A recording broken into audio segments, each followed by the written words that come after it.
but do you have 2 tickets to the Dallas International Guitar Festival this weekend? That's what I want. The 33rd annual. All right, and here he is, the founder of it, Jimmy Wallace. Jimmy. Hey, Jimmy, how you doing, my brother? We're doing good. Thank you for having us. Jimmy always looks like he's been beat up when he comes here because he's not used to getting up this early. Why would that be? I don't know, Jimmy. I don't know. But you do it, and we appreciate it. And special guest in here, Rick Derringer. Good to see you again, my friend. It's always good to be back. And guitar manufacturer to the stars, Paul Reed Smith. Who I want you to know, and he doesn't know I'm going to mention this, but Paul Reed Smith, I found out, played, not a real member, but he joined in from time to time, with Root Boy Slim and the Sex Change Band. There we go. Yeah! And did you boogie till you puked? We did it every night. How do you know about Root Boy? How do you? Oh, we used to play Boogie Till You Puke all yeah. the time when it was like New Year's. New Year's, Boogie Till You Puke. Puke, yeah. Absolutely. Root Boy Slim. And the Sex Change Band. There's a video I found on YouTube. Are you playing on that video? I have no idea. I didn't look Root Boy up on YouTube. I've looked a lot of stuff up on YouTube because it's extraordinary. What you can find, right? You can find anything. Yeah, just about anything. You can find pictures of Wallace in the morning. Right? Stop it. Well, Paul, with the name of that band, is there something you need to tell us? Paul used to be a woman with Pauline a long time ago. We even found the pincushion man on there this morning. Yeah, we did. Now tell me you don't know the pincushion man. From Balloony Land? Come on. Oh, man. No, see, I am not the only one. Wait.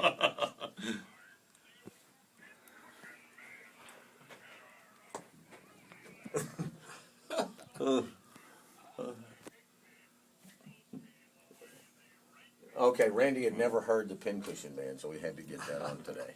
Yeah. So I want to know, Paul, you've made guitars for just about everybody. What's the most unusual request for a guitar that somebody wanted you to make? Hello Kitty guitar. No, a Hello Kitty guitar? Probably somebody in Japan. Probably. To say. Limited edition, I guess. Edition. Hello Kitty guitar. That was good. Now I was reading the I guess the second guitar you made went to a guy that's going to be at the guitar festival. Yeah, Derek St. Holmes is here. I don't know if you guys have gone through this lineup of who's coming to play. Oh, yeah. It's just stupid good. I think King's X is playing tonight. Yes, they are. Neil Sean's coming. Mm-hmm. The All-Star Jam. Some guy who used to be a hero of mine when I was really young, Rick Derringer's Who just happens to be sitting to your right there. Ted Nugent's Ted Nugent's coming to play. Oh, yeah, Ted will be on the show. Yeah. Is he going to crank, though? Is he going to crank? Hey Ted, you gonna crank or what?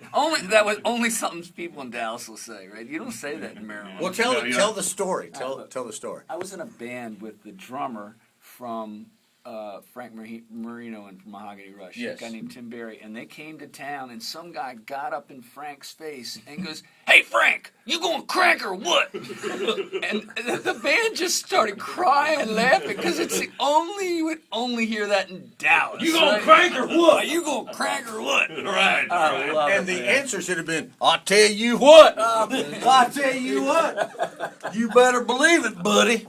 And Rick, this is what, your 35th anniversary in rock and roll? Well, we don't want to go there. It would be even more. Sloopy came out in '65, so this year would be 45 years. Whoa.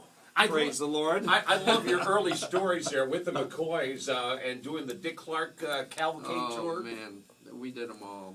That was our first bus tour was going out with the Dick Clark, one of the Dick Clark shows. I believe the Seeds were one of the groups on that particular show. You're pushing on me. Yeah, they put out a second record too. It was called "You're Hurting Too Hard." True story. The second one sounded just like the first one. Oh, no. The band was called The Seeds. The Seeds, and they had a one-armed drummer. Yes. They had a one-armed drummer named Multi. I am so into where these band names came from. Yeah. Right. I know you know where ZZ Top came from, right? From the Rolling Papers. Or where the loving spoonful, and now the seeds. I mean, it's unbelievable.